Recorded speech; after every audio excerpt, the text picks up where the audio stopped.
Good morning and welcome to another edition of Mental Health Monday, Thanksgiving holiday week edition. Lots to talk about with that. I am joined once again by my good friend, somebody who just graciously gives of her time to better all of you who watch, Kristen Boice, owner of Pathways to Healing Counseling. Good morning, Kristen. Happy early Thanksgiving. Good morning, Mayor Jenson. Happy Thanksgiving to you and your family. Oh, thank you so much. And to you guys, I'll start by saying on behalf of this entire city and really this entire community who joins us online, I'm thankful for you and the time that you give so freely to us means more than you'll ever know. Thank you. And I'm very grateful for you and every single person that tunes in. And I just hope and pray this is helpful and impactful. And I have no doubt that it's going to be. We're going to discuss some great topics today. Obviously, Thanksgiving is this week. It's on Thursday. In case you didn't know, mark your calendar. Holidays are tough, Kristen. We've talked about that before. It's a tough time for folks. Being with family can be challenging. This year in particular, there may be some uncertainties around your holiday. There may be some grief and loss. You may be celebrating a holiday for the first time post losing somebody, whether it be to COVID or some other reason. That's always difficult. There's just family dynamics that are difficult. Everyone has that uncle that might go off the rails of some sort. You just never know what you'll have at Thanksgiving. So we're going to talk about how we manage that during the holidays. We may revisit this topic again over the next several weeks because we have Christmas right around the corner, as the Jenson kids will remind me all the time. So we have a lot to talk about this morning, and I'm excited to dive in with you on it. But before we do that, as we always do, let's start with some square breathing. I'll let you, Kristen, lead us through that exercise. Thank you. This is something you'll do all throughout the next couple of months. And really, hopefully, this is lifelong. So before you enter the room or the house for Thanksgiving, I want you to practice this square breathing. You're going to put your feet on the floor, kind of really feeling your feet down on the ground because it's centering and grounding. You're going to inhale through your nose for 4. Hold for 4, and then exhale slowly out your mouth like you're cooling soup, cooling a cookie. So let's do it together. Big, deep inhale and release.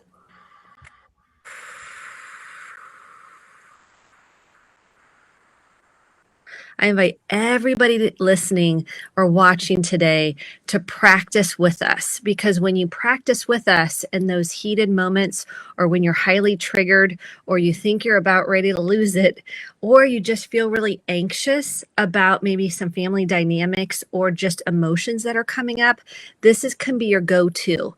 This is the number one strategy I teach every single client, and I really invite you today to embrace it, to try it, to throw us a bone and do it with us. So let's do one more breath together. Feet on the floor, big deep inhale and release.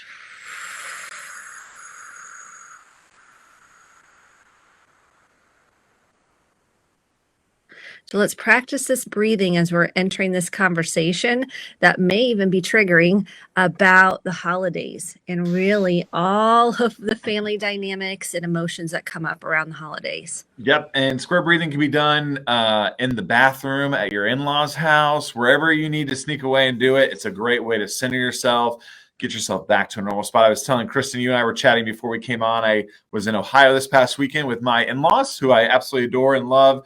But my wife, Julie, has 3 siblings, and lots of grandkids and just different personalities. But it makes me happy and excited, but also adds a level of maybe anxiety or anxiousness. And I think that probably causes it. A lot of people have that emotion this time of year. So if you have any thoughts there or questions that you want Kristen and I to address, feel free to write that in the comment box. If you just want to say hi and let us know you're listening, that's great too. And please feel free. This is meant to be interactive as we go through this journey together. So Kristen, let's dive right in. Anxiousness around the holidays, anxiety, emotions. How should we tackle this? So first of all, I just want to say we are up at the highest level of anxiety in history. and let that sink in. So, of course, this time already produces a lot of anxiety, and then we add the holidays on top of it. So, I just want to normalize, like, if you're feeling anxious, there's nothing wrong with you, first of all. Second of all, this is so important for self-care. So, I kind of went through, as preparation for our talk today, some really highlighted tips, because if you can take something, one or two of these tips, and implement them so you have a plan, it'll help calm your nervous system down. So the first thing I want to say is watching expectations. So if we play this movie out that it's going to be chestnuts roasting on an open fire, so to speak, we go to Thanksgiving and everybody's happy and everybody loves everything about everything, we're going to be super disappointed. If we can have realistic expectations, that is going to help serve you. Expectations, according to Anne Lamott, an author, are resentment waiting to happen. So when we expect someone to change, like, oh, they're going to be better this year, they're going to be different this year, and then they're not, we get disappointed. So when we can watch and check our expectations at the door, you're going to be better off. The second piece I want to talk about is self-regulation. Managing your own reactivity. So if we want someone else to manage theirs, we have to manage ours. So that's the breathing right before you get there, centering yourself, grounding yourself, saying a prayer.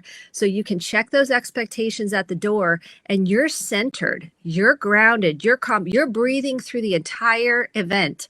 So you can come back to that breath. And anytime you need, or you feel that anxiety coming up and you need to come back to center, use your breath.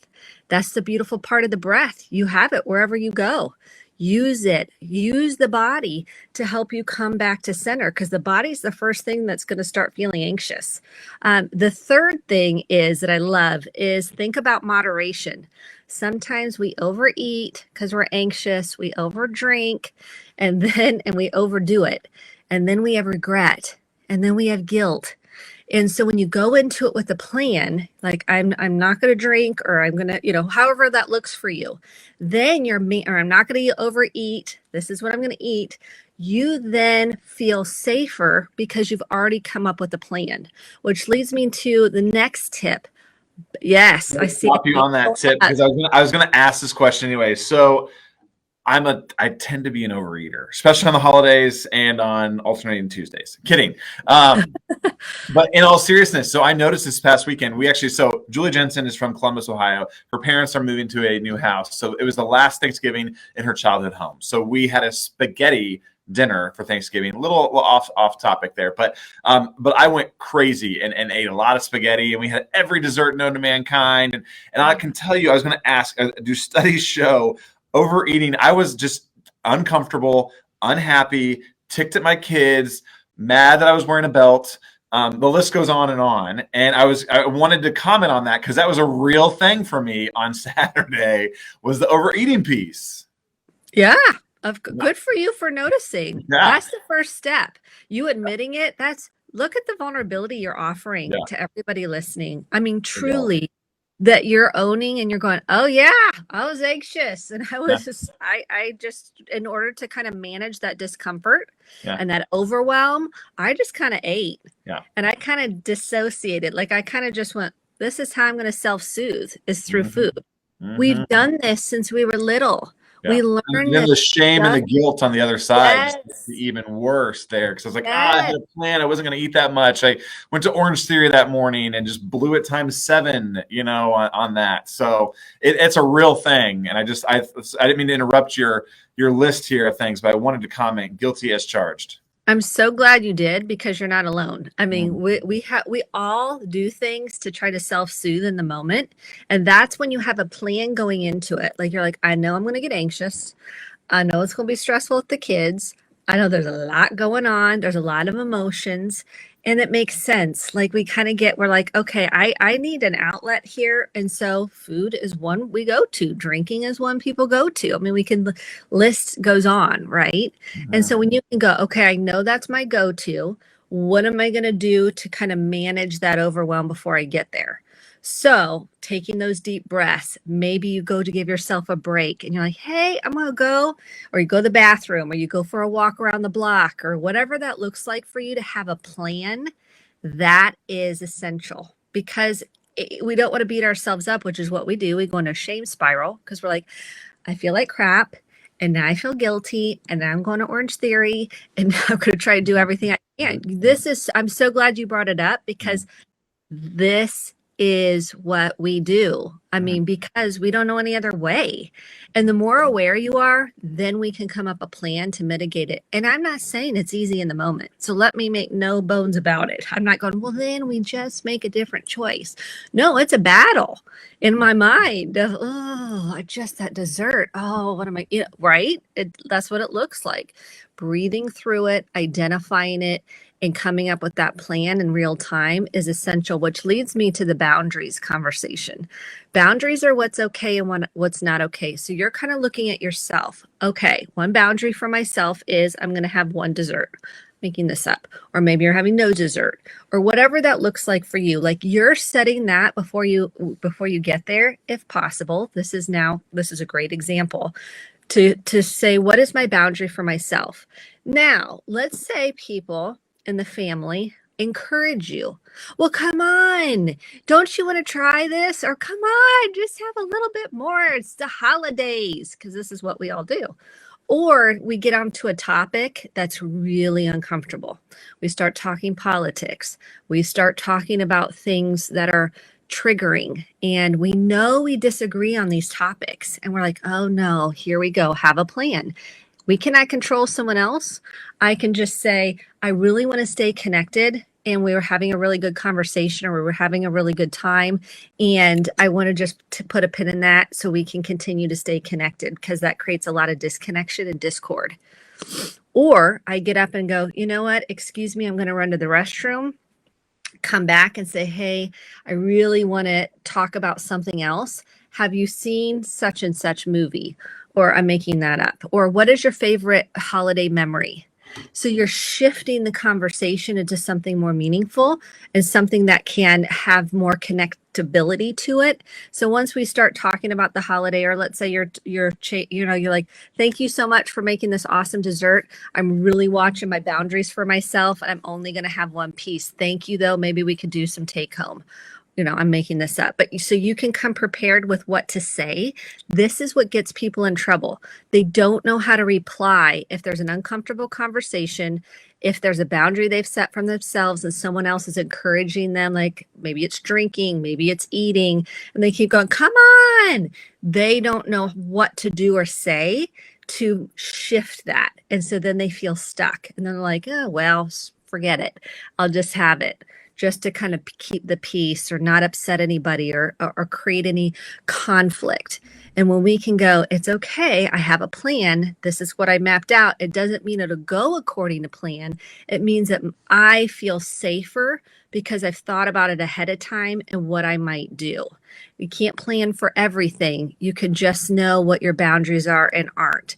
Because during the holidays, we know that people have differing opinions. Okay. And so we can go in prepared. If you already know that there's a chasm in opinion, you can come up with a plan on how you're going to address it. And if you need an exit strategy, I give you full permission to have one. So sometimes we need an exit strategy on how to leave the situation. So you say, thank you so much. We're going to go ahead and head out. And I so appreciate the time we've had together. Boom, we're gone. You have your car there, you're able to leave. Now we talk about grief in the holidays, which is that might be a whole nother episode with us on how to deal with grief in the holidays, because it's real, it's triggering. And if we can name the grief, if we can talk about it as a family system, if we can name the loved one, whether it's a pet, a person, a situation, if we can name it, that diffuses the resistance and the defenses against it. For example, the house situation with your in-laws, that's grief, right? It's exciting, and there's some grief in that. And that's all normal. And when we can talk about what's your favorite memory in the house, what are you going to miss the most, which you probably might have already done. Yeah, we went around the table actually on Thanksgiving and gave our favorite memory of the house. People cried, people laughed. It was I thought, a great way to talk through it and talk it out. Yes, beautiful. That's a great example of how to deal with the grief, right? So we name it, we're processing it, we're talking about it. It's when we pretend like it's not there, that's when we're going to do things that are going to negate connection. It's actually going to create what we don't want. It's very therapeutic for us to name what's really going on in a healthy family system that's not threatening. We can handle it. We can say it's okay for you to have your feelings, whatever they are. Nobody grieves the same, and that's okay. And we get permission from other people to decide, like we can even do it ahead of time to say, hey, do we want to share our favorite story? Do we want to share a favorite memory? Do we want to bring pictures so we can honor the person? We can decide ahead of time too. So it doesn't have to be just that day. We can talk about it ahead of time. And that really helps everybody kind of wrap their mind around and start preparing for what that might look like when we're together. And we start some new traditions as a result. So next year, you'll be in a different place, I'm sure, for Thanksgiving and talking about how does that feel? What comes up emotionally? And we can even share last year, this year memories, which is really helpful for everybody to process. So I love that you guys did that. So I was going to ask real quick, you had talked about, having your exit strategy. If you're hosting, for example, or if you're out of town at someone's house and you don't have an exit, or you don't have the option of an exit strategy, can you talk a little bit about if the conflict is there, if there's a tough conversation going on, how do we manage through it versus just exiting out of it? Great question, because that happens, right? Yep. So the first thing is take a deep breath. Stay regulated before you have a response. So if you start getting defensive and you start getting dysregulated, the chances of you being clear on how to handle the situation, you're going to be foggy. So the first thing is getting your nervous system regulated through that breath. Take a deep breath. Ground yourself, acknowledge that there's differences. I hear you. I want everybody to be heard and seen. This isn't the time right now to talk about this. I'm happy to talk about this at a separate time when we can all come together and have the space and be fully present and attuned to what we need to talk about. But today isn't that day. So let's arrange a time for another time we can talk about this. Now, let's say you don't want to do that. You don't want to schedule another time. You're going to say, you know what? This is a topic that creates a lot of emotional intensity around this. And what I'm going to propose now is that we put a pin in this so we can actually connect on the holiday. So those are some ways to handle it, because at the end of the day, we want to try to create connection. That's why we're doing the holidays. We forget connection. And sometimes, so here's two things when it relates to connection. Sometimes I recommend family come up with games. So that can be, Boulder Dash or whatever you want to play. Games are wonderful. Question cards, conversation cards. We like to do that because I'm cheesy. So I'm like, let's pull a card. And then we go around and talk about the question. I'm all about the ungame, which asks kind of deeper questions. And what it does is it starts to take the defenses down and we start connecting at a deeper level. So games are a great way to do that, or question cards. So I recommend that. Going around the table and saying what you're grateful for. So let's name 3 things we're grateful for. Maybe you start with one person. You start with, be specific. We know gratitude changes the brain. It calms the brain down. We're using a different part of the brain. There's numerous research studies that show gratitude helps you connect to joy. It helps you find meaning in pain. And I'm not saying to bypass your pain. That's that's toxicity. That's positive toxicity stuff. We're talking about true gratitude for those people in your life. Maybe you need to volunteer that day. Maybe you're feeling really lonely. You don't know where to go. Volunteering at a soup kitchen, I guarantee you, will speak to you just as much as it speaks to somebody else. So there are options. If you're feeling like, well, I don't know what to do that day, volunteer. It will give back tenfold to you, as if, and to the other people you're serving. So think about finding the meaning with gratitude. So if we do this, we all go around and say what we're grateful for. And that starts to shift the energy, and be specific. So these are important, really heartfelt ways to, one, come back to center. Gratitude is a great way to come back to center and get grounded pretty quickly. And it's hard to do when we're in the midst of grief and pain. So I don't want to make this sound easy. It's not. It's little windows, little things that you can look for that go, oh, okay, I see. I'm grateful for this. Well, I was going to touch on your point about having a game. I think that's a great idea. We're euchre players in our family, so we always have a euchre game going off to the side. It's a great thing for people to get plugged into and spend more time, that you're not just awkwardly sitting down talking to, Aunt Helen about whatever. I don't have an Aunt Helen, but whatever it may be. It's a nice diffuser, if you will, in a way where you can kind of shift people in and out and whatnot. So I think it's a great idea. I love the games. Now, some people don't want to play them, and that's okay. Yeah, that's fine. It gives you options on that day. Exactly. And then you have memories. Yep. A lot of people remember the time you got really intense over the game? And I'm like, no, I don't remember that. Just kidding. What are you talking about? Yeah. So I want to switch to thankfulness in a minute, because I want us to end on that topic, because it's a very important one, very timely.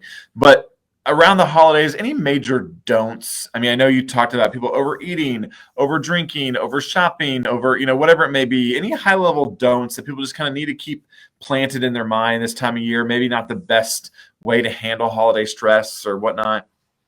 Yeah, I think the first thing is looking at your patterns. Like if you have a tendency to go to numbing, which are all those things you've named, rather than connecting to your emotions and processing those, writing them out to get them out, really tending to those, they get heightened during holidays. They get heightened during, trigger points, and the holidays trigger a lot of memories. They could be traumatic memories. And so holding that safe place to go, okay, how have I handled this in the past? And what do I want to do different in the future? Because if we can do some self-reflection, you're going to most likely work on changing that pattern to something different. Because if you do the same thing, you're going to get the same results. That's really important around the holidays. Secondly, if you're stuffing your emotions, they're probably going to erupt at some point when you're triggered. So stuffing emotions down, especially during the holidays and before you get there and you're just stuffing, numbing, the chances of you getting reactive are higher. So we don't want to be stuffing those emotions down. We don't want to be numbing them out. We want to be processing, tending to, having self-compassion for ourselves. Because if we're not dealing and feeling, that will manifest, especially when we're around family, because it brings up all our inner child stuff. And all of a sudden we're like, why do I feel like I'm 8 years old? Why do I feel like I'm 8 again? Why do I feel like I'm a child again? Or maybe you feel like you're doing everything. And you're like, why do I have to be doing everything? Well, we didn't ask for help, because that feels vulnerable. So we have to look at, how are we contributing to the outcome? Maybe you're scared to put yourself out there and say how you really feel. And so those are really the do's and don'ts. And I think if you start in and you're activated and you are coming with a you always, you never, and blaming and shaming, I can guarantee you that's going to go south. Mm-hmm. So the minute you start with blame and shame, with you always and you nevers, that's not going to end in connection. That's going to end in disconnection and discord. So those are my main ones. Yeah, those are good. Those are great things to think about as we go into the holidays here. I want to pivot here and talk a little bit about thankfulness and the importance of being thankful, and how that really probably changes the way we view the holidays and how we might view ourselves during this time. Yeah, I would challenge everybody. This is the great time to start a new pattern of behavior, to at least send one person a day a grateful message. Tell them specifically what they've meant to you. Write out what you love about them. If it's your pet, tell your pet. If it's a friend, tell your friend. If it's a colleague, a coworker, a neighbor, a boss, a former teacher, a coach, it doesn't matter who it is. Let them know. Don't wait. Let them know what impact they've had on you. And thank them for that. And it might have been a hard lesson that you learned. It might have been somebody that loved you through thick and thin. It might have been someone that poured into you when you needed it most. It might have been someone that believed in you when you didn't believe in yourself. Let them know now. I challenge you for the next 30 days to do it gratitude. You don't have to do it to a person necessarily. I invite you to do people. If you don't have enough people, it's okay. Don't worry about it. I want you to be grateful for something. Write that down. There's something about there's research about writing it out on paper that shifts it in your brain.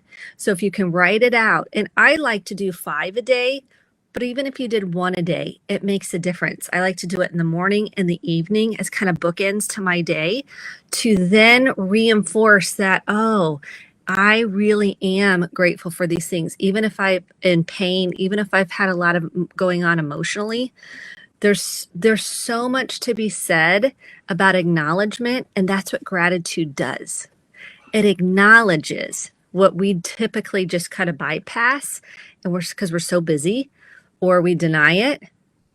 You were going to say something. Yeah, I was just going to ask real quick, if you go in, say, and this is such a Debbie Downer, but like if I go in and tell somebody that I'm grateful for them and they say, oh, thanks. Or they don't acknowledge, or and they I'm don't like, say well, back. hold on now. Wait, aren't you supposed to tell me how great I am too?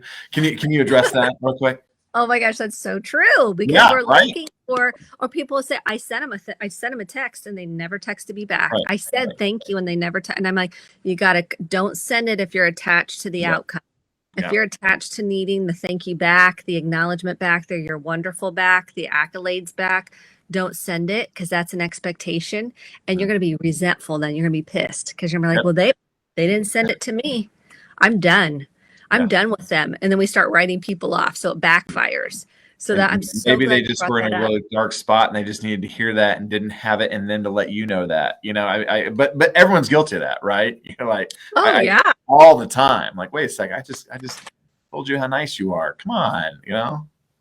Don't you have a little bit of thank you from me? Like, Or where's the feedback? I just thought that was important to note, because again, it is hard this holiday season. You want that. We all want to be, boosted a little bit and feel good, but I think we need to go in gratefulness with just being exactly that, grateful for that person or that thing. And some of those things aren't going to even speak back to you, and that's okay. yeah. And when you can unattach to that, when you can go, I don't need them to even say thank you. I don't even need them to like it, heart it, any kind of a reply. Mm-hmm. You're ready to send it. Yep. This is hard work, because we all want to be known, appreciated, and feel like we matter and we're loved. Well, oftentimes nowadays when we have these sitting by us at all times, where we want an instant response to, I'm a firm believer in writing handwritten notes and sticking them in the mail, because it could, who knows what the U.S. Postal Service is up to. It could take a week to get there. I don't know. But it's that if I can stick it in the mail and not worry about instant gratification, to your point, I feel much better about it. So good. That's beautiful right there. So I good. love it. Well, this is an awesome conversation. It's one we're going to continue on in a couple weeks as well. We can talk a little bit about how Thanksgiving went. We can talk about the next holidays coming up. We can touch on, seasonal issues. It's cold as all get out outside in Indiana today, although the sun is shining. So we have a lot to cover over these next couple of weeks and months. So stick with us. Kristen, before we wrap up, if someone's in crisis mode right now, this was helpful to them, but man, they are just at their wits' end and they don't know where to turn. Where can they go? This is a tough part of the year. So please, please know there is help available to you. 1-800-273-TALK, 1-800-273-TALK. If you don't want to talk on the phone, text 741-741. Please don't try to do this alone. There are resources out there. If you need immediate assistance, of course, 911 and Community North here in Indianapolis, as well as St. Vincent Stress Center. And then if you need domestic violence services, please reach out to Prevail.